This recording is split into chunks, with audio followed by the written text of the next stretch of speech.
Welcome to Speak of the Devils, the premier podcast for Sun Devil football. I'm Brad Denny with 3TV. I'm Joe Healy with DevilsDigest.com. Joe, we made it. Football is back. There is an Arizona State football game this week. Things are great. It's an exciting time, but this being always something university, there's always another side to the coin. Week 0 is over. There's some college football on planet Earth again. Fun was here. Everything was cool. We were ready to roll. Get season 1 under Kenny Dillingham kicked off this Thursday. Then Sunday brought some interesting news. So we're going to talk all about that whole deal. We're also going to talk about ASU's upcoming opponent, Southern Utah, make a little sense of what's been going on these last couple days and what impact that has on this 2023 season for Arizona State. Yeah, a lot to digest, and thankfully we will get to, after this long off season, get to talk about real actual football. A little bit later on, we're going to be joined by Jordan Clark, of course, the respected team leader, the senior defensive back for your Sun Devils. He'll be talking about the kind of big news of the week, but also looking ahead to Thursday night's game against Southern Utah, and to take us behind Thunderbird lines, get an inside look at ASU's upcoming opponent. Spencer McLaughlin, the play-by-play voice for the Thunderbirds, will be joining us. We'll have a great talk and get to know about this up-and-coming FCS opponent. And before we dive into the show here, Sun Devil football is in the express lane on its way to the 2023 season. That first stop's on its way this Thursday. If you are jonesing for a new vehicle like you're jonesing for this season to get underway, your first call, your only call needs to be to Jones Auto Group. Jones Auto has been servicing the state of Arizona and the Sun Devil community for more than 50 years with multiple locations across the state. They are as strong as it gets when it comes to their support of Sun Devil athletics and the ASU community. You already know that each year since NIL came into play in college sports, that Jones Auto Group has had NIL arrangements with members of the Sun Devil football team, including 4 players for 2023 that are driving some sweet rides, courtesy Jones Auto Group. And believe me, it's your support that allows Jones Auto Group to play such a critical role in ASU's NIL strategy. At Jones Auto Group, the Sun Devil community is truly treated like family. If you're concerned about credit issues standing in the way of you driving the vehicle that you want, Jones Auto Group will outline every possible option to create a winning game plan just for you. If you want to see how you can save money on tax dollars that you'd pay on a new vehicle, that's a big deal that Jones Auto Group can help you out with. So when you're looking into purchasing a new vehicle, you certainly want to go with somebody that you trust. Make it a fellow Sun Devil. Go to Parker Jones, not only the owner and GM, but a third-generation Arizona State alum, and just like you, a diehard Sun Devil fan. We're going to give you a cell number. We've been giving it on the last few shows. He gave me the okay to do that. He wants to hear from you. You can call or text Parker, the owner, directly. Skip the awkwardness and pressure the car lot experiences elsewhere. Text him or call him at 602-881-8998. Again, that's 602-881-8998. You can check them out online and browse their inventory of new and pre-owned vehicles at jonesautocenters.com. Jones Auto Group, Arizona's best since 1970. Now, of course, they provided 4 sweet rides to those star Sun Devils. I'm just wondering if he's got 2 more for 2-star podcasters. I mean, you know what I'm just say. So is it 2-star podcasters, or are we 2-star podcasters? Are we a pair of stars? Are we the diamonds in the rough? I mean, that's all right with it. I'm okay with being a our little kind of guys. You know what I'm saying? Right. Yeah. So I'll have to we got Parker's number. We can give him a holler, see what he's got. You know, he's been telling me I need to upgrade my truck. He's been pushing me on it for a little bit. So we will see. All right. So, Joe, let's do it. Let's dive into the big news of the week. Sunday morning, ASU held a football practice. It's kind of, with the shortened week, the schedule is a little condensed. Sunday was in the game week flow, a Tuesday. Early on that Sunday morning, however, some ASU made a decision in terms of the 2023 season by self-imposing a postseason ban. Now, the term bowl ban gets tossed around, but this is not just specific to bowls. This also includes a potential spot in a Pac-12 championship game. Now, of course, this is not a season where people are predicting necessarily ASU is going to be a double-digit winner. But if you listen to our last episode and the season preview and predictions roundtable, we all thought ASU has the potential to make a bowl and to win a 6th game or more. Yeah, I mean, it was pretty shocking news for sure. Just hanging out on a weekend, start getting blown up by texts and social media alerts and that sort of thing. And it's like, all right, wow, man, is this real? They made that decision. They're doing that. And the couple days since then, the 24 plus hours that we've had, here we are, recording Monday evening. It has been quite chaotic. People have been voicing their opinions for sure, as they have the right to do. It certainly does take away some opportunities for this team, as you mentioned. Those are opportunities that they really would have had to have earned and improved to get to, but it is pretty demoralizing. I've got a lot of ideas, so I don't want to get ripping on my soapbox quite yet. If there's stuff, Brad, that you got, what's in your heart of hearts on this topic? So I think we can almost dissect it in a couple ways, and the timing I think is big, and I think I almost want to set that to just the side for right now. The decision itself is weird. I've been very vocal. I've very staunch. Do not cooperate with the NCAA at all. Don't help them do their job. Don't help if you're the defense. Don't help the prosecution at all. But this particular penalty is something that the NCAA has explicitly said they don't want to use anymore out of their toolbox. They are finally, after all these years, kind of seen the light, and over the last couple of years, made in the new NCAA constitution that they're moving away from penalizing schools as hard and trying to be more towards punishing those responsible, aka the Antonio Pierces of the world, allegedly, and the Herm Edwards and the staff that was turned over. The penalty itself is weird and pretty ineffective, and what really strikes me though is that the timing, and why now? Why not last year when you knew you were going to have some hard times? Why not in the doldrums of June? Why 5 days before a season in which people are finally excited about Sun Devil football coming after a dreadful year? I mean, you can go on our YouTube page or our Instagram page. I posted video of Kenny Dillingham's comments. He's pissed. He's absolutely livid about this. He found out at 6:30 Sunday morning.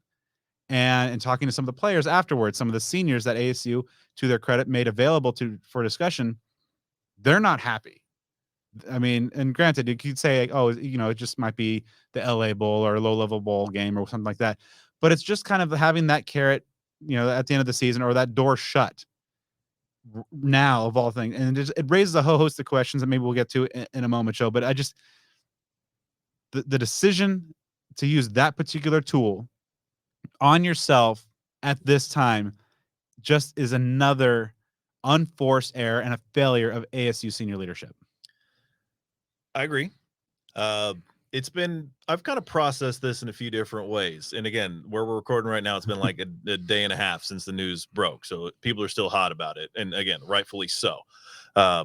I have learned in my ages of living life that, when things are out of your personal control, and if they don't directly affect your personal life, then you kind of got to let it go. You got to let it process. It's not to say you don't have a strong opinion about it, but as far as it, interrupting, ruining your everyday life, there are some breaking points with that sort of thing. So here's my take on the situation. So what I've kind of come down to is, separating the emotions of the decision from the applications of the decision, and focus primarily on the applications, because I think doing so provides some peace, at least compared to the alternative. And before we go into too much depth about that, it'll certainly say these things, unless there is some top secret information that nobody knows about, awful decision to have made, bar none. Timing adds to the awfulness of that, but just from the get-go, for it to have been done, again, unless there is just something behind some double secret closed door meeting with the NCAA that said, you do this, otherwise we're going to give you the death penalty or something like that, then it certainly doesn't make a lot of sense. So my take on it all, again, focusing solely on how this really impacts this season. Brad and I, along with our two prestigious panel guests last week in our season preview, we all unanimously picked a 6-6 record for the season. I can only speak for myself, but my prediction was not a conservative pick in the sense that I thought, hey, maybe ASU can win 7-8 games, but I'm going to say 6-6 just so I can play it safe. It has been and remains my belief that ASU is going to need some good fortune even to get to 6 wins. But by issuing that 6-6 prediction, that shows that I have the confidence that they can get there. it's not as though this announcement is being made prior to like the 2021 season or maybe like the 2015 season where there were quite a bit of preseason expectations and hype. Obviously, if that were the case there, I would be all for an angry mob just running through, College Avenue and University and Veterans Way and all that sort of thing. At the end of the day, this team is picked to finish 10th in the conference in the preseason Pac-12 media poll. I know that many Sun Devil fans have committed themselves to the belief that when ASU is picked to struggle, that they always invariably overachieve to high levels. It's not always the case. As for the team itself, I think it's a tricky subject.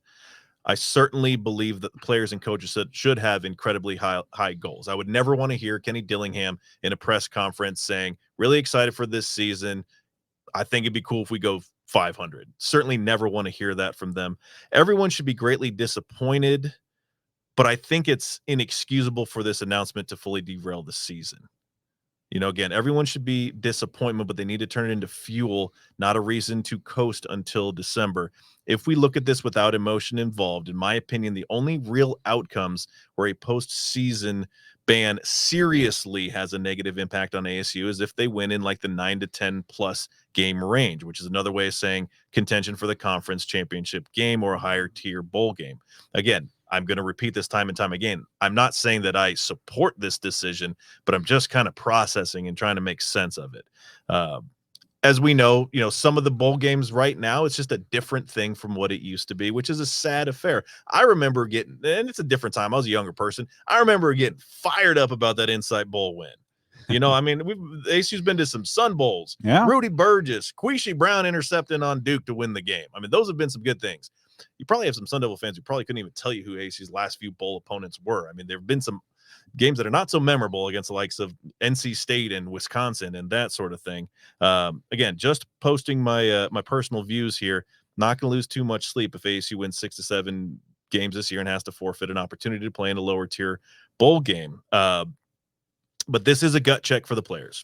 It's a gut check for Kenny Dillingham, a gut check for his staff, and a gut check for the fan base. It is not the right answer to drop off and not to support this team. I get that that's a gray area. I get that that's complicated because there are people that want to voice their displeasure with the administration. And the only way to do that creates a ton of collateral damage. I'm talking about if people just don't go to games. That's going to affect the football team in a severely negative way. I want to make this stance clear that again, failures to support the team is a bad thing. An attempt to stick it to Ray Anderson, stick it to Michael Crow, I think is the very definition of cutting off one's nose despite one's face. I know that y'all are angry. You have the right to be, but I'm asking you, I'm begging you, be angry with your butt in the seats of Mountain America Stadium, home of the ASU Sun Devil team of football playing Close enough. Sports at Arizona State University, something like that.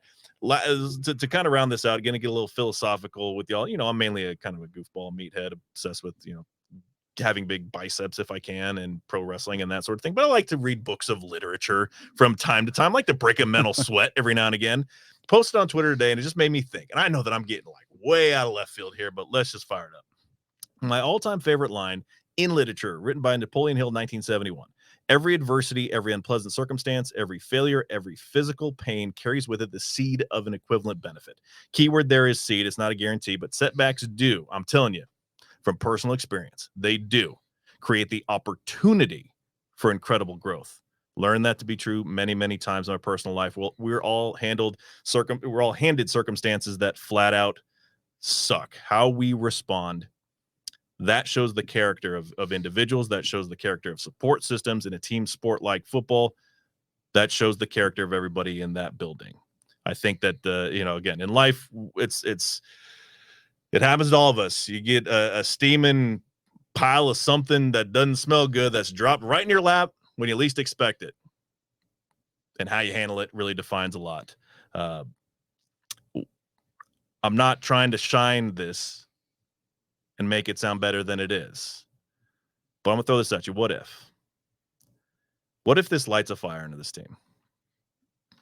What if this makes 2023 a respectable season even without a bowl game? What if this creates a singular focus on ending the season with a win to regain the Territorial Cup? Since that will be the final game of the year. What if, even among the frustration of what goes on above the head of Kenny Dillingham at ASU, that this season actually galvanizes the fan base around the head coach and the players and staff as the season progresses and pushes ASU into the Big 12 conference next year with some momentum? Now, I'm not a military veteran myself, tremendous amount of respect for those who have served. I'll use a pretty well-known military phrase that applies perfectly here. When life gives you some challenges, you got to embrace the suck. So again, for the last time, not saying this is a good thing at all, but that doesn't mean Kenny Dillingham and the program can't throw a metaphorical middle finger at the situation and use it as motivation to move this thing forward despite the postseason ban. Yeah, it kind of reminds me of the major league scene where it's like they learn of kind of the nefarious plot and like there's just one thing left to do, just win the whole effing thing. The ban of the postseason itself this season isn't the thing that really gets me. It goes back to the timing, and it's just like, kind of, why now? Obviously it should have been something done last year, and even heading into this year, there's plenty of time. But 5 days just seems bad, and it leads to, nefarious or not, some questions in terms of the intent. Like, why now? Was it just because now is the point where rosters are set? You're not going to have guys jump in the portal, and maybe there was concern. And I don't know that necessarily, getting to a Sun Bowl or something like that was a driving force for a lot of the players here. But you could, in talking to some of those players, like they're not happy, but they're kind of, to your point, Joe, like, Jalen Conyers just saying like, all right, well, this is going to become fuel for our fire. This is now a source of motivation for this team, and we're going to find out who loves football, and they're going to get after it. And so if it does able to kind of light that fire and puts them off and pisses them off to a point where they put together a really good year and win that, Territorial Cup bowl game now, in essence, that's wonderful. But I think for me, it's just the timing is the biggest impact overall in this whole decision. Is just kind of the timing is reflective of just the kind of disconnect and the latest in a series of unforced errors, self-inflicted errors, made by the senior leadership of the athletic department and of the school in itself. And it's just a bummer. I mean, it's not an end all be all. It's not, a death penalty or some massive fine that's levied against the program. It's a postseason ban, but it's just, why now? Why that particular element? And it's just kind of a bummer, because you just can't be a Sun Devil without having the gut punch to, in the middle of a good moment, like the excitement of the season. It's just kind of one of those of course type of moments. Yeah, I mean, the timing is, suspect to say the very least. I mean, there's absolutely no doubt about that. And again, the decision as a whole, because this is a direction that has been stated many times that the NCAA is going away from. And I mean, we'll really never know, because whenever in the world the NCAA actually comes out with an official ruling and he can move on from this nonsense, I can't imagine there's ever going to be any level of transparency of, we were going to give you this, but you guys did that, so now we're giving you this. There are probably going to be a lot of fans, and I get it, because if you don't know the alternative information, then you can't work with it. That they might say, hey, ASU could have gotten that without the postseason ban or without this, and who knows if that's true or not. And it certainly is disheartening and deflating, and it takes away. I mean, yeah, they're at the highest level of college football. There really isn't a ton of parity. You're seeing a lot of the same teams pretty much year in, year out at the highest level, but it's still college football. It's still the anything can happen. We still have the memories of, the 96 season, which we all love and remember so fondly, where, that team, it was a ranked team, but not expected to compete for a national championship. And the magic happened. I mean, it's in college football, magic can happen just about at any time. And so this takes away from that possibility, even if it was a fraction of a fraction of a fraction of a percent. Until you lose a game, really, it's still possible. So when you take that off the table, that's definitely disheartening.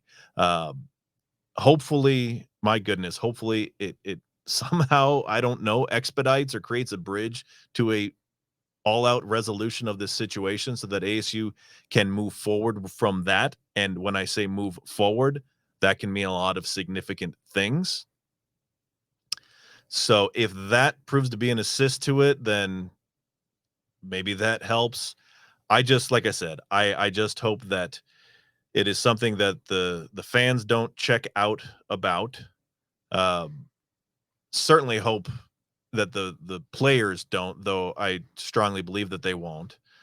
And I'm certain that the coaches will not, which is a good thing. And I think the it might be just a pipe dream. It might not. That the potential is there for this to kind of galvanize this community in the sense of, like I said, let's just say, hey, screw it. It's us against the world. I know we were talking about that kind of phrasing like 2 years, like when in 2021, we use that term a lot because there's no postseason ban, but the allegations were there. Had a thought that the future might be pretty dark, which is proven to be relatively true. And that season was a good season, above average, 8 wins. But it really didn't really embrace that us against them mentality. There still was maybe some division, or just at least, not that cohesiveness that would really embrace that mentality. You can see that here. And like I said, if ASU wins a handful of games and, maybe not at a highly elite level, if they even win 6, 7, 8, even 9, whatever, if they do something out of the ordinary there, and obviously beating Arizona at the end of the season is going to be what really ties a bow on it. I still think that you can look at that successfully. I personally can take that and say, you know what, that was good. Let's move forward from it into a new conference. Again, hoping the NCAA matter is behind you. So it certainly does not make the season a lost cause. Of course, there are many questions that need to be answered from a high level, and needless to say, a lack of transparency in that regard is very frustrating and aggravating for everybody. But again, not a reason to give up on the season. Absolutely not. And I don't think the players are giving up based on kind of the conversation. You'll hear from Jordan Clark here in just one moment. And just in the coaches and the messaging, during on Sunday's practice, which was pretty, you could tell that there's kind of a little hangover effect, but they were kind of driving the point home about just kind of focusing on just channeling that energy towards this week, beating the hell out of Southern Utah.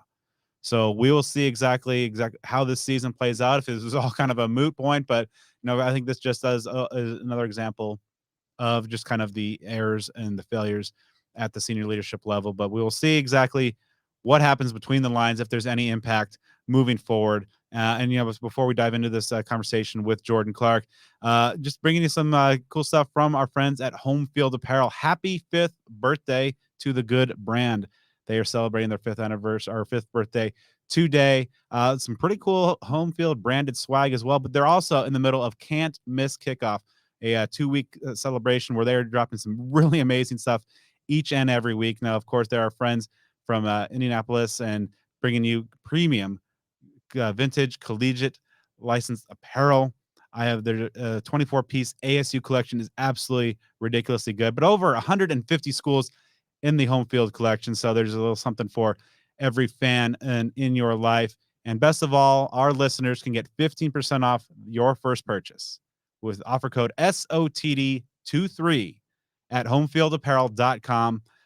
Definitely check it out. Support the good folks who support us, support the good brand. And so that's SOTD23 at checkout at homefieldapparel.com. And so now it's, after Sunday's practice, after kind of the shock was still there, the kind of the sting of the announcement was still there after practice. ASU did make a few of the senior leaders available, and Jordan Clark, who has seen a lot during his time here as a Sun Devil, had a chance to talk with him and get his thoughts, not just kind of on the decision of the postseason ban, but also talking some football and getting his thoughts on what to expect from the Thunderbird offense this Thursday night. Tough news today. What's your reaction to the bowl ban? We play Southern Utah on Thursday. I can't really focus on that. It's out of my control.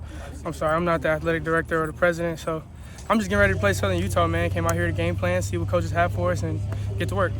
What do you feel like kind of the collective, reaction though when you guys did find out? Was there kind of? Well, yeah, everybody's obviously, upset about it. That's something that you aspire to. That's obviously everybody's preseason goal is to win a championship and get to a bowl game.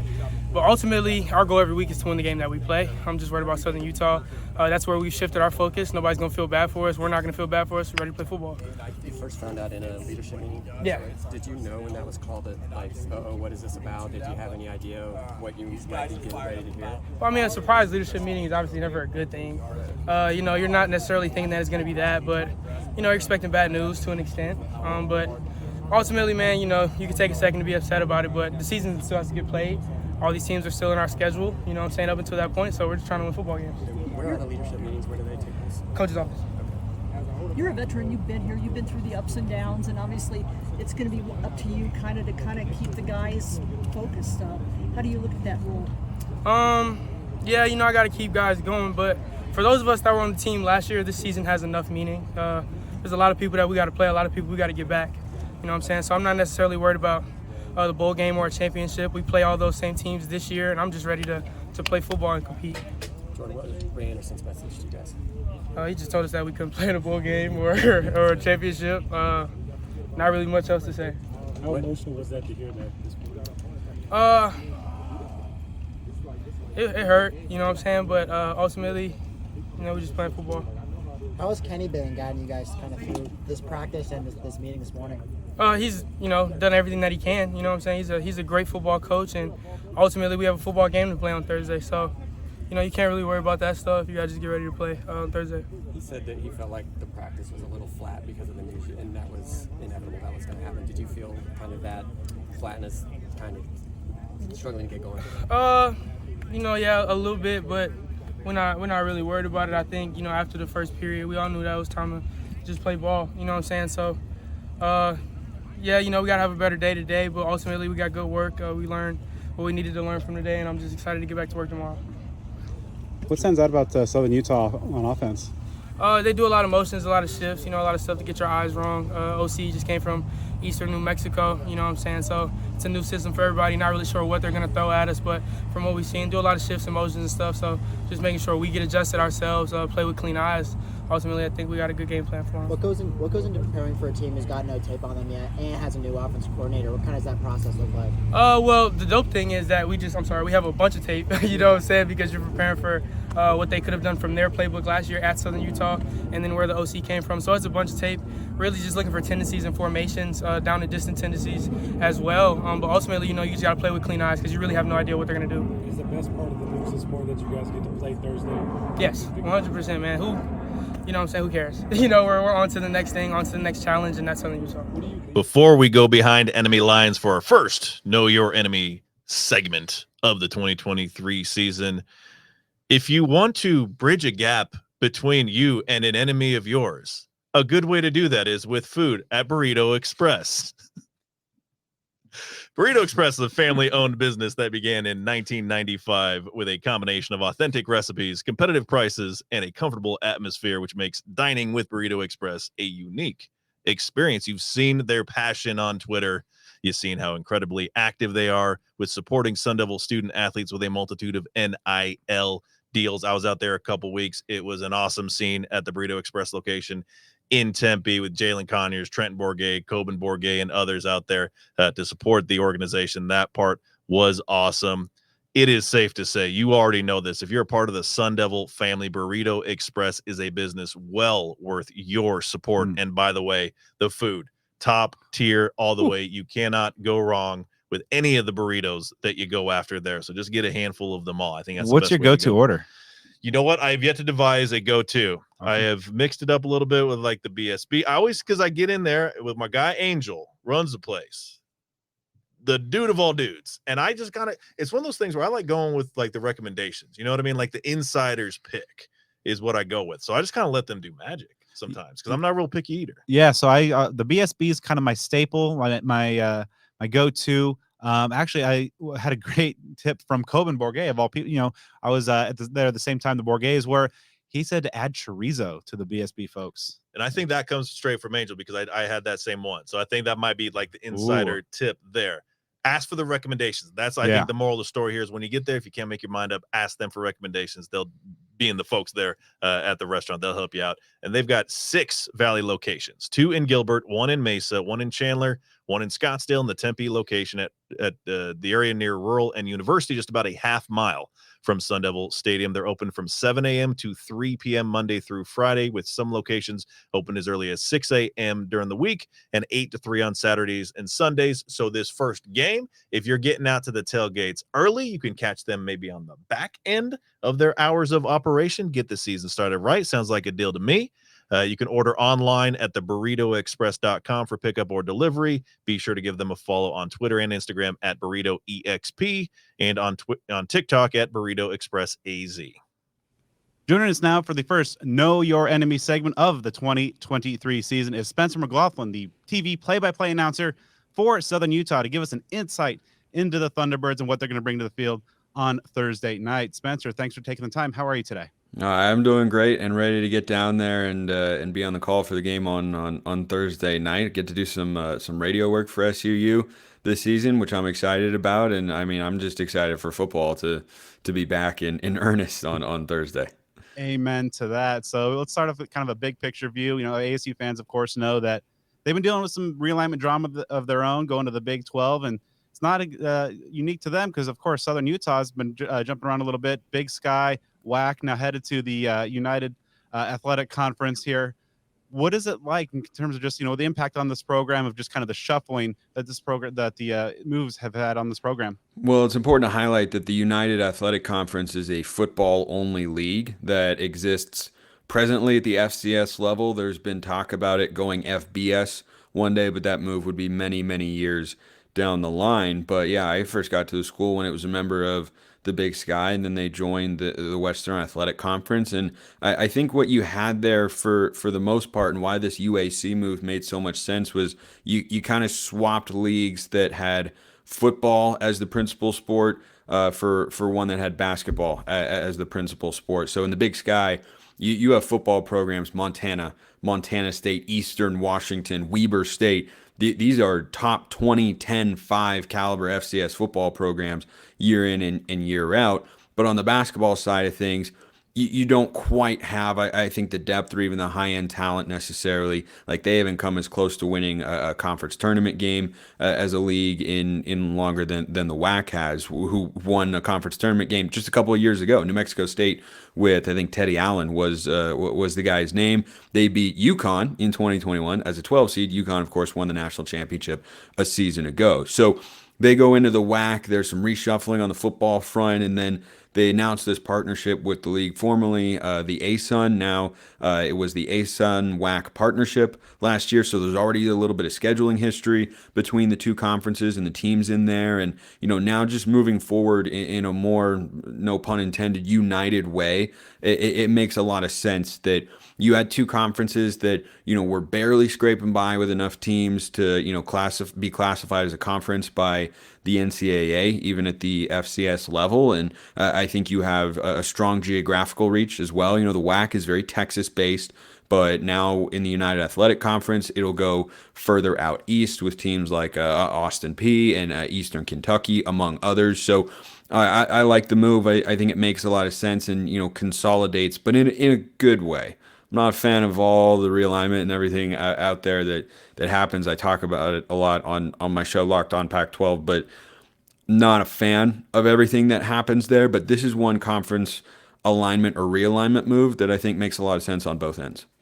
So talking about what to expect on the field on Thursday night when the Southern Utah comes here to the newly rechristened Mountain America Stadium, the very experienced quarterback at the helm, Justin Miller, what is he going to be bringing to the field as kind of that leader of that Thunderbird offense? Well, he's not going to bring the scrambling component or the running component that you see in a lot of dual threat quarterbacks, but that's about the only thing that he doesn't bring to the table, because this is a guy who has played a lot of football. This is a guy who's played a lot of really good football. He's a preseason United Athletic Conference all-second team nominee. He threw for a career best in yardage a year ago, just over 2,800 yards. He's got some really, really good targets, one in particular who I'm sure you're aware of, in Isaiah Wooden. And he's just a leader. I mean, you talk to Delane Fitzgerald, head Southern Utah football coach, about him, and what he will say first and foremost is that they feel very fortunate to have, you know, inherited him when he and his staff came over from Frostburg State, a Division II school back east, because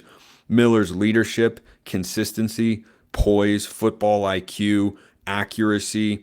These are the things that he brings to the table week in and week out for the Thunderbirds. Doesn't necessarily have the biggest arm in the world, but he's going to get you into the right play if you need him to as the offensive coordinator, call an audible at the line of scrimmage. He's going to understand where everyone needs to be. He's going to understand what the defense is doing, where he needs to go with the football, and he's done nothing but produce. He is coming up on several all-time Southern Utah quarterback records, completions, yards, touchdowns, and total snaps taken, I believe, is the fourth one. But he's just a guy who's been here for a long time, and all he's ever done is show up, work hard, be quiet, be humble. He's a father as of last year. That took place kind of towards the end of the season. So he's definitely got that maturity about him that he had before he became a dad. But he's just somebody who is so steady and such a good leader, and is a guy in the huddle that everybody looks up to. Now, with Miller at the helm, what do you anticipate being the offensive plan of attack against this Sun Devil defense on Thursday night? Yeah, I think you're going to look for balance. That's when Southern Utah has been at their best, is when they've got some balance. I think leaning on the right arm of Justin Miller is when the offense is most explosive. I think that's, the peak form of the SUU offense we've seen over the last couple of years is when Miller is able to throw the football for, 275 to 300 yards or more. He's capable of that. His career high is around 420 yards in a game. So he's a guy who can get it going, but definitely is helped because of the lack of mobility that he has at the quarterback position. He definitely is someone who benefits greatly from having a run game. Think of the San Francisco 49ers and their quarterback situations over the years. They're not running their guys, but what do? They run the football really well. I think Southern Utah is not quite that run-centric, but when they have the running element with a guy in Braden Whistler, who was a one-time member of the Utah Utes football program, when they're able to present that element, they will run from the shotgun, they will run from under center, they'll utilize play action, and they set up some really, really nice concepts and shot plays a year ago that I think allow them to really, break out the full potential of the offense. And they've got some really, really good athletes on the perimeter, one in particular that Arizona State will certainly be wary of, but I think that's, when they are at their best, they are able to keep you off balance with the run, with the pass, with different formations. You won't see them exclusively in the shotgun. You won't see them exclusively under center. You won't see them exclusively in one kind of personnel package or another. They will change it up and work with, whatever they can within the structure of the offense and, whatever the defense is giving them.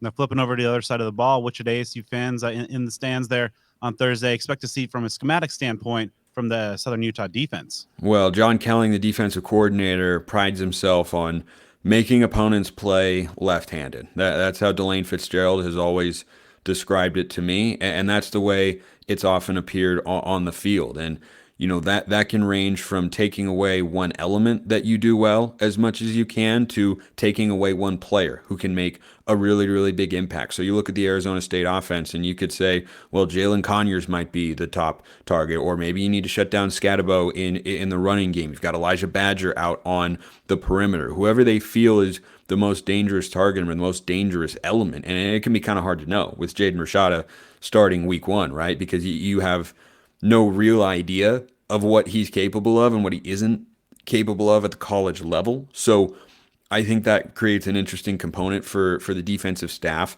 headlined by John Kelling as the defensive coordinator. But what he always wants to do is, I'm not saying he's Bill Belichick, but it's Belichickian in the language and approach, which is, I don't want you to be able to do what you do best, or I don't want you to be able to get your best player or players the football. I want other guys to have to step up. I want you to find other ways to try and beat us. And, anytime you have an FCS against a Power 5 matchup, Brad, it usually starts up in the trenches. And the way these games sometimes get out of hand is the trenches just get dominated by one side. And if you do that, you can control the game. So that's where Southern Utah will have to start. They have a couple new players up there. Robert Horsey coming over from Frostburg State, Delane Fitzgerald's former stop this offseason. He's a guy who I think adds much needed depth after they lost Francis Bemy off the defensive line last year, who got drafted in the Canadian Football League. So I think there's a lot of depth. The question will be whether or not there's enough high-end production to keep up with that Arizona State offensive line, which as you know are going to have some big and strong kids in it. All right, so of course, as you mentioned, Jaden Rashada making his first career start at the college level. Do you anticipate, Southern Utah maybe bringing a little bit more pressure than usual, or trying to get after and rattle the young kid? Well, they don't pay me to coach. They pay me to talk, observe, and report on what exactly is going down. But if they were paying me to coach, that's certainly where my head would be. Is you got a kid who's stepping out there onto a college football field against an actual opponent for the first time in his life. And sure, he played a lot of high school football and he's been in fall camp and he's seen that, but it's different. We all know it's different when you're taking the field, even if it's against an FCS opponent, that is still going to be a significant jump. And in having seen and read on what's going on with the Southern Utah team going into this year, it'll be a big jump for him in competition compared to what he faced in high school. So I think an approach of trying to rattle him early is where John Kelling's head should be at, and see how he responds at the very least. I would not be surprised at all if you see linebackers coming on blitzes with pressures for the Southern Utah defense. That's their best unit defensively, is the linebacker core, and it's really, really good.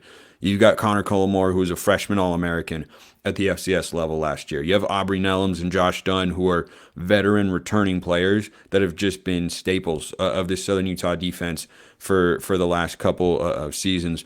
Those guys, headlined by Cullimore, really are where Southern Utah can be at their best defensively, and I think you use those guys, whether in a quarterback spy or to bring extra pressure on Rashada. That's where I think your head's got to be.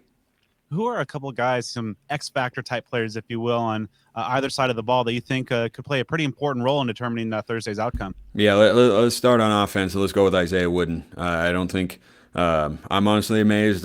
We've been recording for 11 and a half minutes or so, and I haven't talked about him in a big way. This guy's got explosive speed. One-time member of Kent State I think they're in the Mid-American Conference, but he's not the biggest guy in the field, but he's one of the fastest. And Coach Fitz told me a year or two ago, I think last year, was that you could have a 50-yard race with anybody on the team, and Isaiah Wooden could start on the goal line. The other guy could start on the goal line, but Wooden could start laying down on the ground, and he'd beat every guy on the team. He has got over the top, break it open, just run away from everybody's speed. And when you look at the way they use him in the offense, they're very aware of that. They're trying to get him the football every chance they get. And I think for Brian Ward, ASU's new defensive coordinator, who comes from a good defensive culture up at Washington State under Jake Dickert, that has to be his top priority, because Isaiah Wooden is a guy who can score in a heartbeat, who caught multiple passes and touchdowns of over 40 or 50 yards a season ago. His longest was, I think, a 76-yarder that he had. He had the game-winning touchdown against Western Illinois that was a 60 to 70-yard touchdown. He had a long one against Utah Tech. He had another long one against Tarleton. He's just an explosive, dynamic playmaker who can run the whole route tree, is definitely at his best when he's just doing a traditional 9 route, but is a guy who they'll bring in motion on jet sweeps, who they'll get the ball to in screen situations. You just want the ball in his hands and try to let him go out there and make a play, and I think that's the guy that you have to look at. But the other X factor is, I don't know that I can pick out one guy, but I look at the Southern Utah secondary that had Roderick Ward a year ago, who was a big playmaker. He left to go to Colorado. DeMaje Yancey was a really good player in the secondary. He leaves to go to Liberty. Now you go up and down this Southern Utah secondary and you say, okay, who's the guy? Who's your number one? Like, your only returner is Quadir Lockett-Smith. Not clear if he'll be back in time coming off an injury for Thursday's game. But names like George Ramirez or Dean Jones or Lacaria Pleasant-Johnson, those are the names that I don't think we have a great idea. I don't know if the coaches even have a great idea necessarily. Obviously, they've got a 2-deep out and everything, but it's a matter of who's going to step up, who's going to be the alpha in that room, who's going to be able to be a consistent playmaker where they lost probably their two best playmakers in the secondary from a season ago. Quadir Lockett-Smith was a really, really good player for sure, but I think you lost your top two defensive backs from a season ago. So who's the guy that establishes himself as, you know, your top corner or your top playmaker if it's a safety? I think that's what I'm watching for on the defensive side of the ball. So last one for you, obviously, you know, an FCS program coming on the road, playing a Power 5, tough task, but certainly not impossible. You know, other than coming out of Tempe with a big W, what are some other things that you'd like to see from the Southern Utah team that what they would feel would be a successful trip in on the road?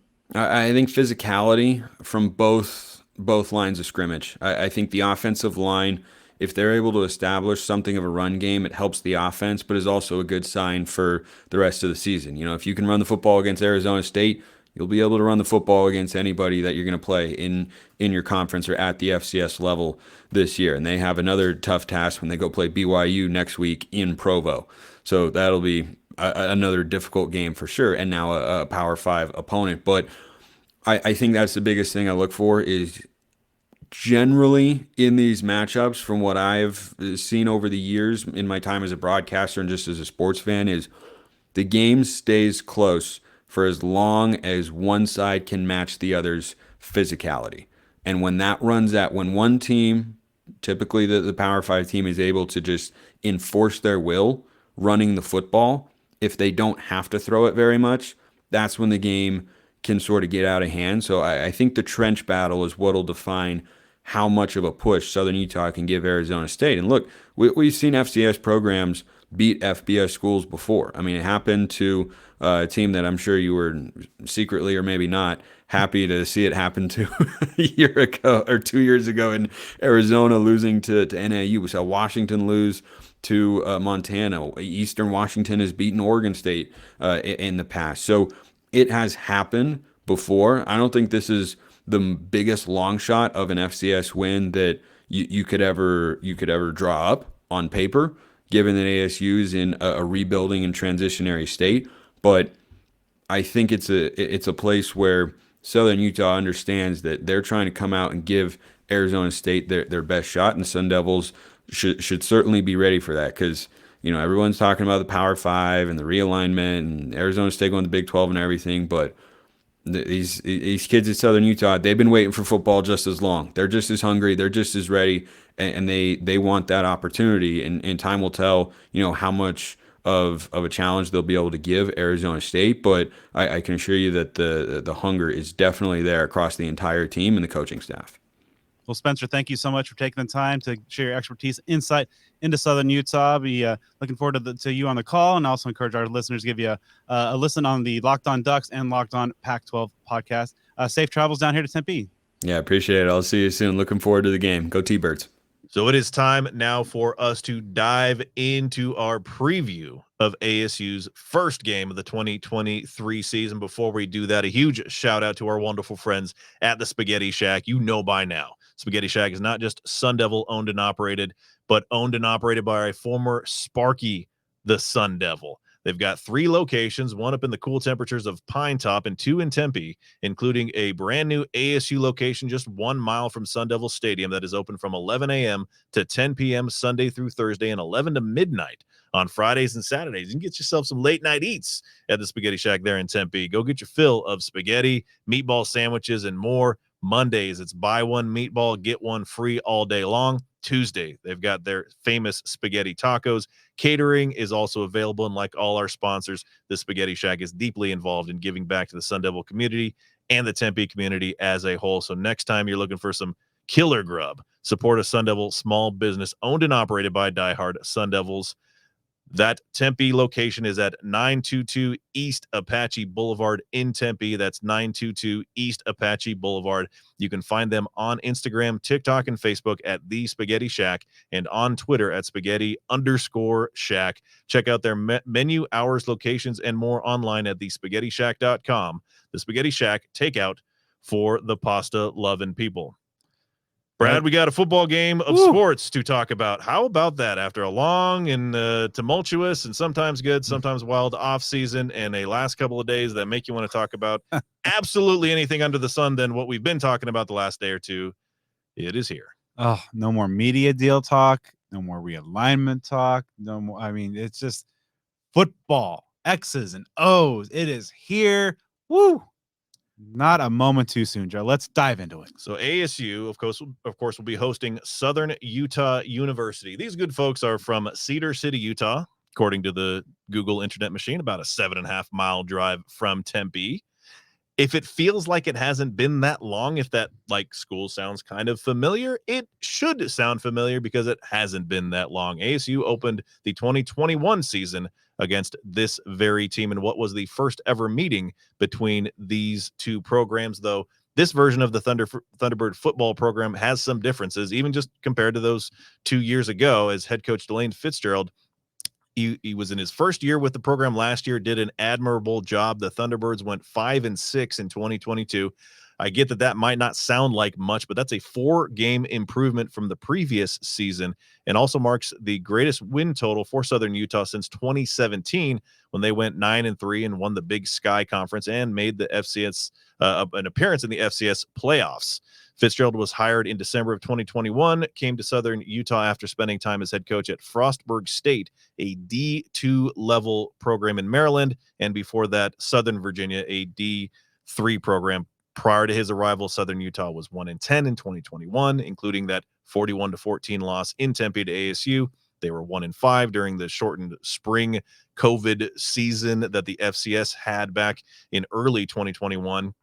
And then they were 3-9 in 2019, 1-10 in 2018. So there have been some tough times there. Fitzgerald seems like he's got things going in the right direction after 1 year. Yeah, it's interesting to see kind of an ascendancy in the FCS level. Always good to see some teams kind of on the rise, be more competitive, especially out here in the West where football is out of the tumultuous couple of months. But yeah, very interesting. As we'll dive into some very intriguing pieces on both sides of the ball that you can't necessarily overlook these FCS teams. A lot of Pac-12 teams have learned some lessons the hard way on that front, and there's definitely some talent here with the Thunderbirds that they're going to be bringing to Tempe that ASU's got to account for.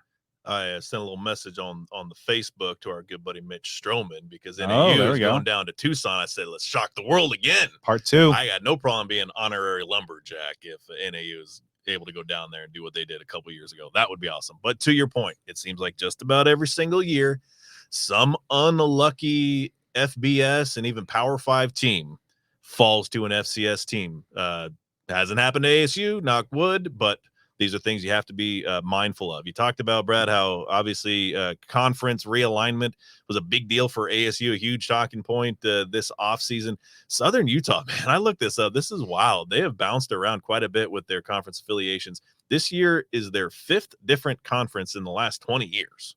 Wow. They're a part of the inaugural group of members of the United Athletic Conference, which is essentially a merger between the WAC, which ASU was in some decades ago, and the Atlantic Sun conferences. So they're going to join Abilene Christian, Austin Peay, Central Arkansas, Eastern Kentucky, North Alabama, Stephen F. Austin, Tarleton State, and Utah Tech in this first year of that UAC. Last season, Southern Utah was in the WAC after spending the 2012 to 21 seasons in the Big Sky Conference, along with the likes of NAU and several others that ASU has played through recent years.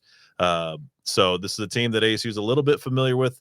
Looking at some of the personnel, by my count, Southern Utah has lost 12 straight games against FBS opponents dating back to 2013 when they edged South Alabama in the season opener by 1 point in what was South Alabama's very first game as a full-fledged member of the FBS. That would be a real crappy how do you do as far as how you get that start. I think they had those transition years.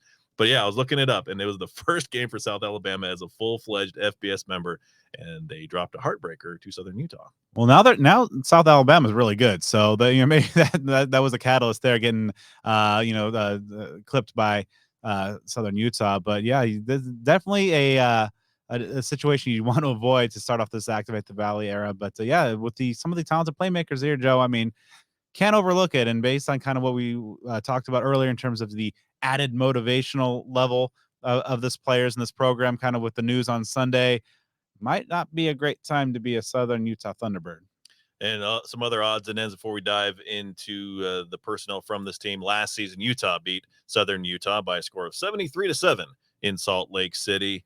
A couple other items. I noticed that there are 12 members of this Southern Utah roster that are from the state of Arizona, so quite a bit of representation there. You've got a couple that have transferred in from the FBS level from other schools, so some interesting storylines there. I noticed 11 players on this Thunderbird roster are transfers from FBS programs. So starting things with the offense, they've got a good and experienced quarterback in Justin Miller, a 6'3", 210-pound senior, 2022 first team all WAC pick. I noticed, according to a source, if it's accurate, he's the second leading active career passing leader among FCS players with over 7,000 yards. He ranked in the top 20 nationally among FCS players last year in both total passing yards and passing yards per game. He threw for 2,821 yards with 20 touchdowns and 8 interceptions. Not much of a factor on the ground, minus 62 yards in that capacity last year with a long run of just 11 yards, but he did have 3 rushing touchdowns. He had a trio of games beyond 350 passing yards last year with a high of 383 and another 3 games between about 270 to 290 passing yards. They use him quite a bit. He had 6 games last year with at least 34 pass attempts, and in consecutive games last October, he had 46 and then 45 pass attempts. He had some breakout efforts in that abbreviated spring 2021 COVID FCS season. 422 passing yards at Idaho, tied the school record with 5 touchdown passes at NAU that year as well. Last time out, he was the quarterback for Southern Utah against Arizona State in 2021. Fairly forgettable game for him. 19 out of 30 passing, 146 yards, 0 touchdowns, 3 interceptions. But that stat line, regardless, dude can play.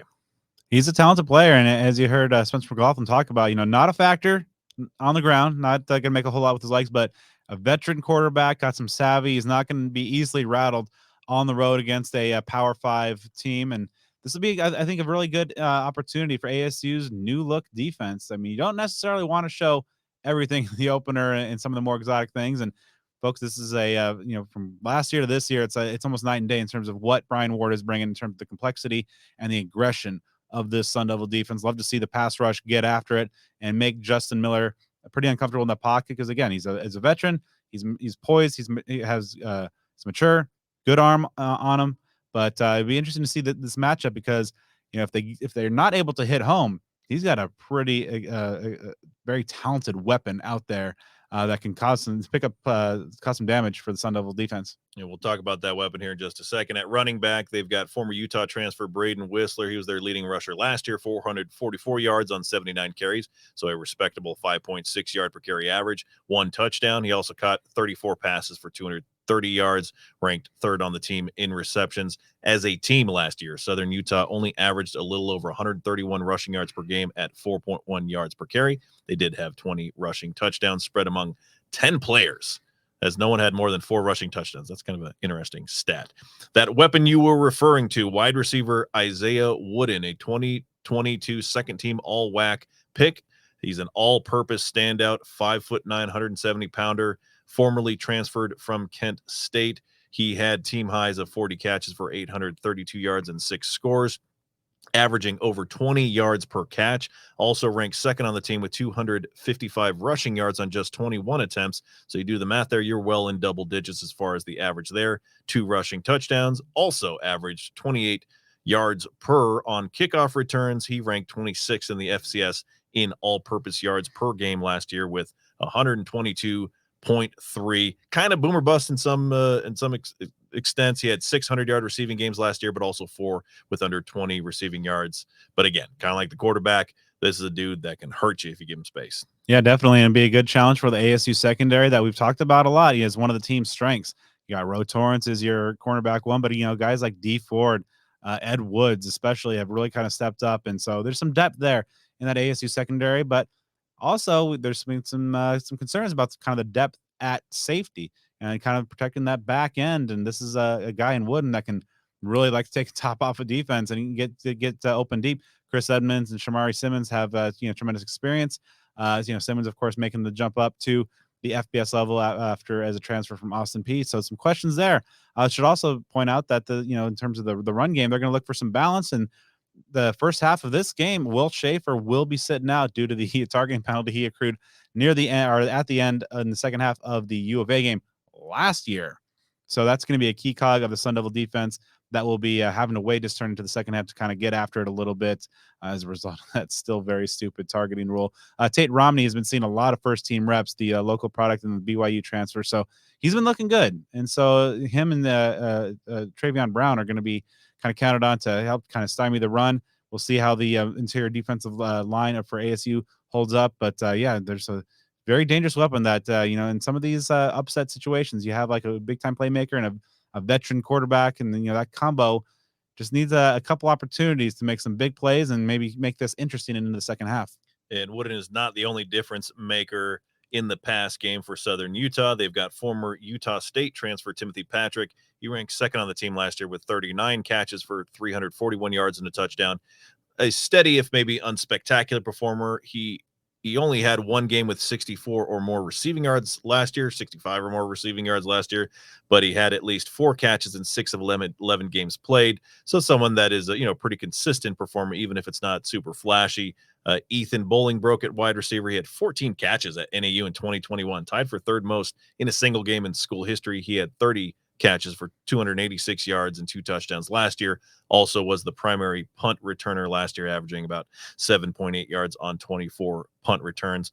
Elsewhere on the offensive lineman, Lyle Santos was a first-team all-WAC pick last year. He's got 26 career starts entering Thursday's game, mainly at right guard, some at center as well. As a team last year, Southern Utah tied for 49th in the FCS in sacks allowed and 80th in rush offense. Those are numbers to me that I'm pretty encouraged by. It's for the perspective of ASU's defense. Last year's run defense and pass rush were real bad. So in game 1, getting an opportunity to get some sacks on the board and to potentially shut down an opponent's run offense would be a great way to start 2023. Yeah, I need to see them start fast. I mean, this is an offense that has some guys in Miller and Wooden specifically that can be some difference makers. But overall, I mean, this is going to be a matchup that I think ASU needs to dominate. Brian Ward's shown some great stuff, and he's got the pass rush has looked really, really good in spring. Clayton Smith off one edge, BJ Green off the other have been a dynamic combo, but the depth at edge has been pretty impressive. And I want to see, the depth on the defensive tackle side of things might be a little light here in the first couple weeks of the season. So those starters, I would like to see them hold firm. Some of the younger guys kind of step up in terms of their roles. But I would really like to see kind of those, as you mentioned, Joe, the 2 primary deficiencies from last year in the run defense and the pass rush really kind of get after it and get this 2023 season off on the right foot. So now flipping over to defense, a guy whose name you probably will hear be called several times on Thursday, linebacker Connor Cullimore. He's a product of Highland High School from Gilbert, so not too far down the road. Last year as a freshman All-American and first-team All-WAC pick, he had 76 tackles, including 10 TFLs, 2.5 sacks in 10 games. He's joined at linebacker by Aubrey Nellums, second on the team with 52 tackles, also had 10 TFLs, 4 forced fumbles last year. On the defensive line, Peyton Payne was a second-team All-WAC pick last year. 22 tackles, 8 for loss, 4.5 sacks in 10 games. Julian Sanderlin at defensive end, second among returning players with 4 sacks last year. As a team, Southern Utah ranked 25th nationally among FCS team with 2.55 sacks per game. At cornerback, Quajir Lockett Smith is the leading returner with 6 PBUs last year. He had an interception and a block kick and also 28 tackles on the year. Defensive lineman Aaron Romero, an Arizona native, Skyline High School grad. He had a 3-sack game back in 2019 versus Stephen F. Austin. Didn't see game action last year. It's one of those like real super seniors. He's been in his college career began back in 2018. He's appeared in a total of 29 games. Looking through things, they've lost a lot of talent on defense. The team had 14 interceptions in 22, which tied for 16th in the FCS, but only 3 of those interceptions returned. A big loss in the secondary, Roderick Ward. He was a second-team All-WAC pick. He transferred to Colorado along with half the college football world. He had 52 tackles, 4 interceptions, 11 pass breakups last year. Other losses on defense, also in the secondary, Davin Wilson tied for the team high with 4 interceptions. He's not on the roster. Trey Kane in the secondary, he was second on the team with 2 picks. Demaje Yancey, second on the team with 7 pass breakups. These guys aren't listed on the roster any longer. Zach Strand, a defensive lineman, he's now a GA on the team. Team high 5.5 sacks in 2022, 11 TFLs, 6 quarterback hurries. Also defensive lineman Francis Bemy, he had 13 TFLs last year, 7 quarterback hurries to lead the team, also had 3 sacks. So you lose some talent there on defense. Of course, when you're playing an FCS opponent, and mind you, one that has struggled of late, you expect to have talent advantages pretty much across the board. But, this is going to be real interesting to me because, like I said, the defense struck in some ways last year, but they have to replace a ton of players. So it could be, in many ways, a good first game opportunity for Jaden Rashada at quarterback, but for others in the Sun Devil offense. It's going to be a new look Thunderbird defense versus this new look Sun Devil offense with a true freshman Jaden Rashada at the helm. And I'm going to be real curious to see how this Sun Devil offensive line, which should have the talent and size advantages, is able to acquit itself in the trenches. They should be able to open up a running lane. This is going to be an offense that wants to run the ball a lot. Cam Scatterboot to Carlos Brooks and company should be getting a lot of run, a lot of action, especially early on. Want to see how this offensive line is able to hold up. And another note, kind of on a similar note, like Will Schaefer, wide receiver Elijah Badger is going to be sitting out that first half because of the personal fouls accrued at the U of A game last November. So ASU is going to be down there, wide receiver 1. So I think it could be a good showcase early on for guys like Xavier Guillory, Troy O'Meary, Melquan Stovall, and let alone the tight end group led by Jalen Conyers, Messiah Swinson, Bryce Pierre, to see what they're going to be able to do down the field against this defense that is, as you mentioned, Joe, losing a lot of their key pass defenders from a pretty successful pass defense a year ago. So it'll be interesting to see just how the game plan that this staff of Kenny Dillingham, offensive coordinator Bo Baldwin, is able to put together to kind of attack this defense.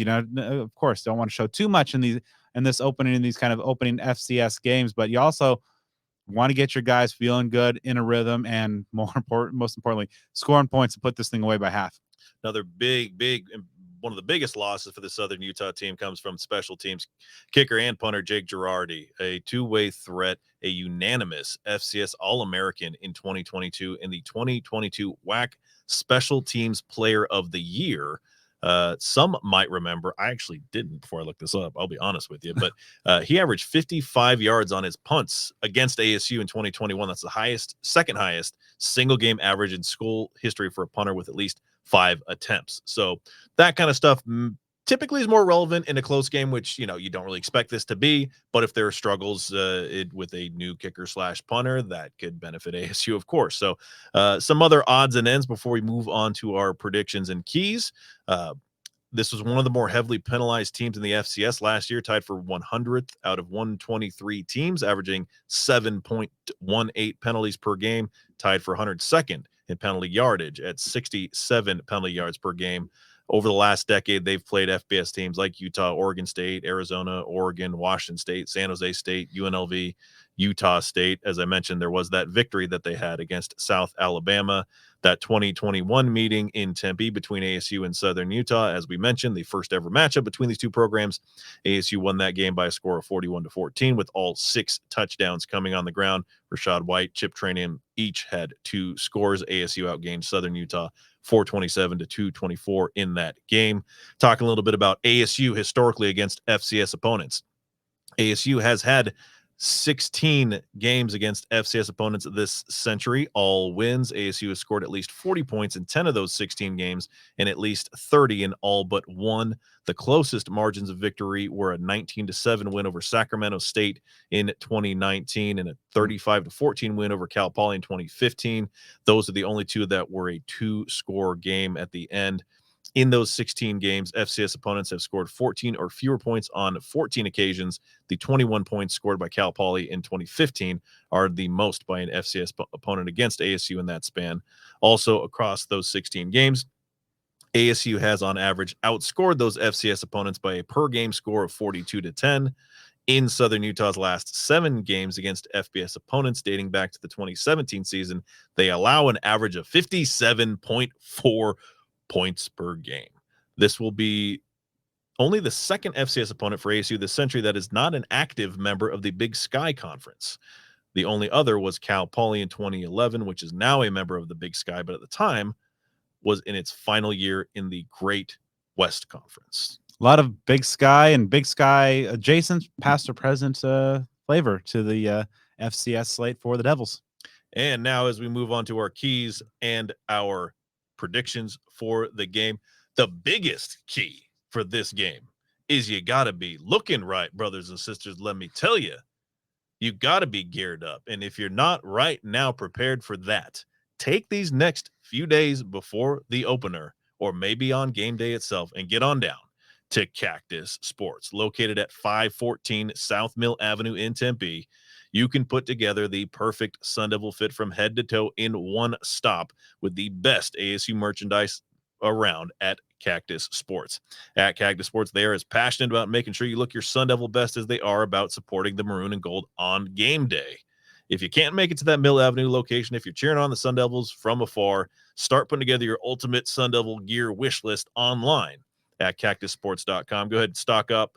They offer free domestic shipping on orders that are over $75. So get your whole full season gear worth in one order. Hey, you can save a little bit on shipping. That's always the wisest way to go. Follow them on Twitter, Instagram, and Facebook at Cactus Sports HZ. Cactus Sports, ASU alumni, owned since 1992. Think local, buy local, be local. All right, Joe. It is time. First time this season, we get to dive into our 3 keys. What is your number 1 key to a Sun Devil win on Thursday? My first key is establishing and focusing upon efficiency and comfort with Jaden Rashada at quarterback for ASU, and not necessarily a risk-reward type of situation. I'd rather see, an efficient game with like 200 or fewer passing yards, but maybe like a 70-plus completion percentage with no turnovers, as opposed to like a 275 to 300-yard passing day with maybe 2 to 3 turnovers. If history is any indicator, and of course this is a new staff, the total passing attempts for this team could be maybe around 20 or so in a game like this. And obviously after the very discouraging news about the postseason ban, you don't want to go out there, lack of a better term, all pissed off, full of piss and vinegar, which sounds like a really weird mixture of fluids. You want to be composed. I know there are a lot of emotions that are going every direction right now, especially for a true freshman starting his first collegiate game who was just named the starter not that long ago. But it's important that Jaden Rashada play within himself. You don't have to do everything in this particular game, and probably the coaching staff, there'll be some limitations, which is often the case. I dug up some numbers that might be kind of interesting for everyone here listening and watching. In ASU's last 5 games versus FCS opponents, which dates back to 2016, ASU, of course, hasn't lost any of those games, but there are some interesting trends. In 3 of those games, ASU has had under 200 passing yards, but over 225 on the ground. And in those games, ASU won by 37, 27, and 31 points. Those are margins of victory that I think everybody would be pretty happy with this Thursday. Now, on the other hand, in the other 2 games in that span, ASU had 304 and 283 passing yards, but only won those games by 12 and 14 points. Those are margins that I think would start to startle some people here. So just kind of an interesting thing how, you might think on the surface that against an FCS team that you're going to sling it, air it out, throw for 400, 500 yards and put up video game stats. At least what ASU's done, again, these are across 2 different coaching staffs that are no longer here, been more ground oriented, limited passing, focus on that sort of execution. Yeah, that's my number 1 key there is kind of just get Jaden going, get him into rhythm, get him feeling comfortable, have him play a half, maybe 2.5 quarters, get a lot of the depth guys in that second half. So kind of you did a great job talking about that. So in my number 2 point, I want to see this defense just show that the attacking, aggressive, complicated looks that it's been given all in spring and fall camp are going to be just as effective as they have been. BJ Green and Clayton Smith have looked really good off the edges, but there's other guys that coming off there in terms of just this defense. The scheme is they're coming at all angles, all levels, a lot of things going on. The complete opposite, basically, of what you saw from the Sun Devil defense a season ago. So I would really just like to see the defense get going, make the day very miserable for Justin Miller and the other playmakers. Obviously keep guys like Wooden in check, but just I want to see some chaos in a positive way from the Sun Devil defense of the defensive front, just getting in, getting attacking, and maintaining that pressure. Put that foot on the neck of those Thunderbirds and keep it there from start to finish. My second key pretty much expands on that. I want to see progress in the areas on defense that were major problems last year. I'm specifically talking about the run defense and the pass rush. Southern Utah ranked 80th in rush offense last season. They'll throw the ball a lot. That's how they operate. They averaged about 35 passing yards per game last year. I mean, it's relatively even for the most part. 35 to 33 was kind of their distribution of pass to rush. There is no excuse, no reason for ASU not to shut down the run against Southern Utah. This is an FCS program that has not been a world beater, that was not very good running the ball last year. That whole formula, you cannot have games like you had last year where you have relatively average players look like superstars on the ground. Where you have, and I'm not comparing Southern Utah to UCLA, but you had UCLA run for 400 yards and 3 guys rush for over 100 yards, and Zach Charbonnet didn't even play in the game. These memories are still pretty fresh. So I want to see ASU shut down the run. And I want to see that pass rush, those edges get in the mix and have some fun. Get in that backfield. As we talked about, their quarterback, Miller, not a mobile guy at all. So if you put him under duress, you're going to take him down, maybe put him into some turnover circumstances.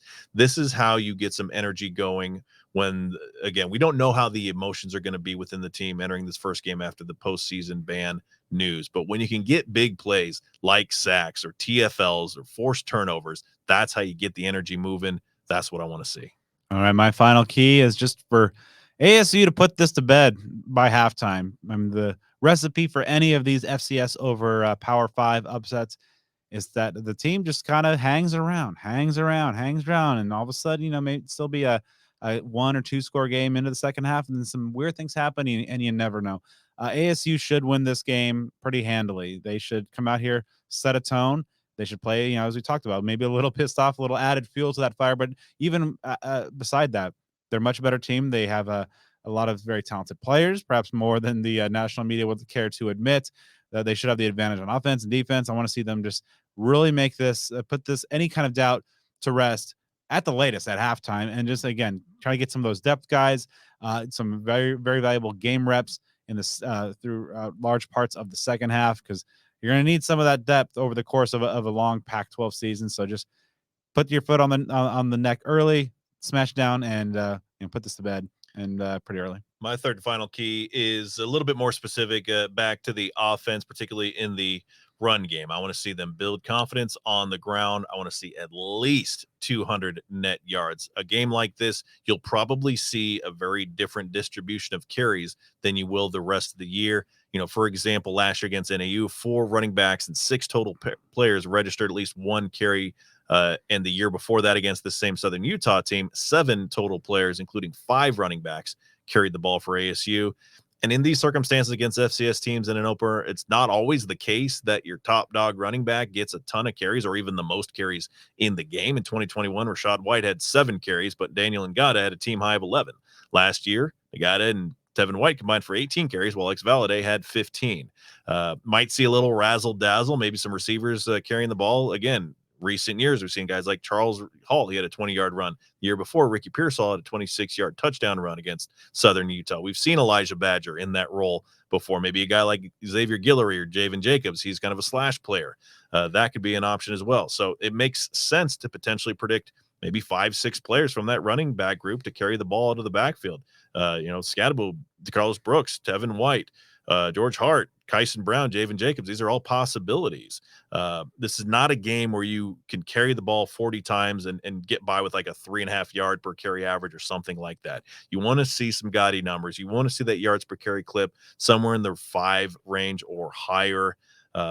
This is not an opponent that you can allow to shut you down. We've talked a lot about how we're curious to see how this rush attack looks. Is it going to be a lot of one guy? Is it going to be a few guys? This game probably is not going to give you a clear view of what is going to be the case for the entire season, but we want to see what these guys got. All right, time for our predictions. I'll start things off this week, and I think this is going to be a pretty successful start to the Kenny Dillingham era. I don't necessarily expect like kind of that was the 73-7 or the edge over Utah or something. I don't expect that it'll be that big of a splash, but I do think that ASU is going to come out. They're going to be able to set the tone early. I think the defense is going to get after it, maybe force a early turnover or 2, steal a possession away, and the offense should take some shots because Jaden Rashada's a pretty good and dedicated gunslinger. He likes to take his shots downfield. That's one of the reasons why he is the starter for this game. I think he's going to take some shots downfield, but I think ultimately it's going to be, as Joe mentioned, a run-heavy attack from the Sun Devil team. And I think this is going to be a good test to see where this offensive line is right now. One of the biggest question marks I have for this team is the offensive line.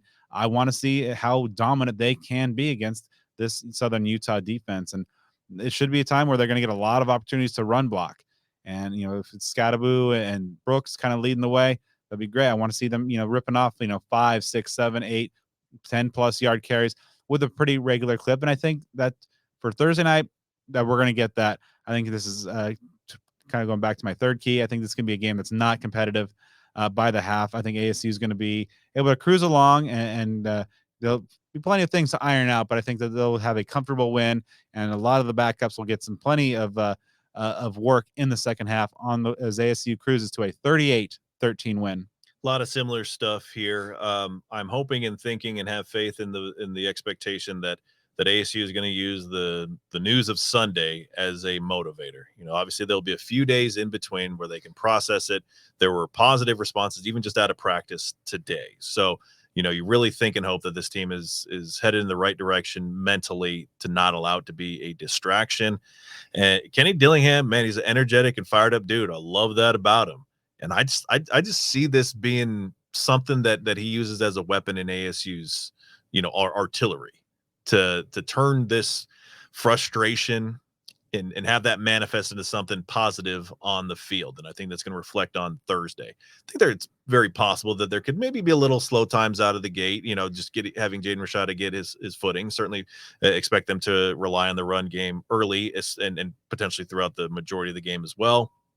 Open up opportunities for the receivers and especially those tight ends. Eager to see those guys in action. I think you'll see Dario Longetto be used on a few field goals. Again, as the offense kind of gets its footing underneath it, you might have some drives that result in field goals, that sort of thing. But ultimately, similar to what Brad was talking about, I don't see this as a game that will stay competitive for long. And I see the Devils running away with a 44-14 victory. I kind of wanted, before I looked at the score from 2 years ago, I was thinking of that score, and I'm like, I can't go with the same exact score of what they had last time out. So I bumped it up a field goal because it was 41-14 2 years ago. So let's improve to a 44-14. All right, so we're seeing a nice night for the Sun Devils and good debut for Kenny Dillingham, which will undoubtedly give the folks in the huddle a lot to talk about. There's a need for some positivity. It's a great place to do that. Huge thank you, of course, to DevilsDigest.com and our great friend Hoda Rubino for being a sponsor of the show yet again, our most prestigious and frequently appearing guest that we've had in the history of this podcast. If you are a Sun Devil fan, and if you're not, thanks for tuning in, but I don't really know why you're here. You got to be a member of DevilsDigest.com. You got to be subscribed, active member in the message board in the huddle. You get great coverage by Hode and his staff, and you also get access to content across the Rivals Network by being a subscriber. This season, as we've known and as we've seen, there's big news around just about every turn. Not always good, not always bad, but you always got to be locked in and know what's going on. There's no better place to be in the know than on DevilsDigest.com, which, of course, is a part of the Rivals.com network. So if you're not a subscriber, join today, get involved, become a member of DevilsDigest.com. And that's going to do it for this week's episode of Speak of the Devils. We'd like to thank our guests, ASU DB Jordan Clark and the voice of Southern Utah, Spencer McLaughlin. This week's game will kick off at 7 p.m. and it will be on Pac-12 networks. Sorry for just one more year of that situation, and then we'll be out of it. I was trying to watch that USC game over the weekend, and maybe in unethical fashion, I tried to use the app, and it doesn't even, it asks you to log in, but it doesn't give you a place to enter a username and password. I was trying, and it's yeah, eager to move on. Just one more year, folks, and then we'll be free of the tyranny of the Pac-12 network. 7 p.m. kickoff. Get out there if you're in town. Support those Devils.